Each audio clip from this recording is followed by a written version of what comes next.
বার্সেলোনার ট্রান্সফার অ্যাক্টিভিটিজের একটা বড় ধরনের ডেভেলপমেন্ট হয়েছে।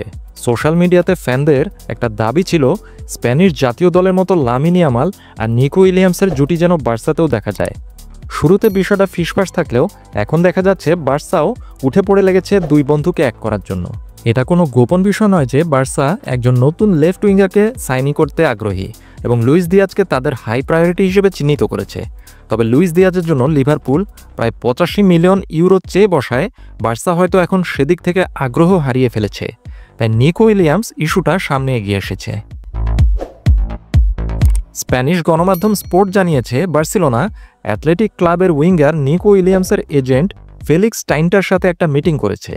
নিকোর এজেন্ট ফেলিক্স টাইনটা বার্সেলোনায় উড়ে গিয়েছেন এবং স্থানীয় একটা হোটেলে বার্সার স্পোর্টিং ডিরেক্টর ডেকোর সাথে দুজনের মধ্যে মিটিং অনুষ্ঠিত হয়েছে।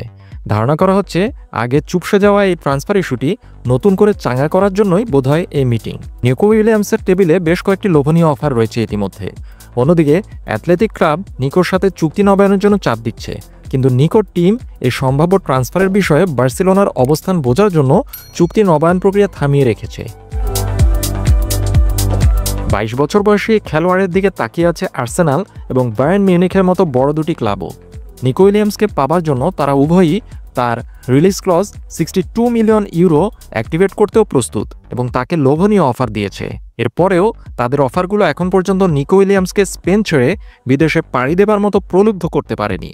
যদি অ্যাথলেটিক ক্লাব ছাড়তেই হয় তাহলে নিকো উইলিয়ামস বার্সাতেই যেতে চাইবেন, কারণ বার্সার ড্রেসিং রুমের বেশ কয়েকজন খেলোয়াড়ের সাথে এই লেফট উইঙ্গারের ঘনিষ্ঠ সম্পর্ক রয়েছে এবং যদি হ্যান্সি ফ্লিক, ডেকো এবং বার্সা ক্লাব তাকে পাবার জন্য স্পষ্ট আগ্রহ দেখায় তাহলেই হয়তো নিকো এই সাইনিংয়ে রাজি হবেন।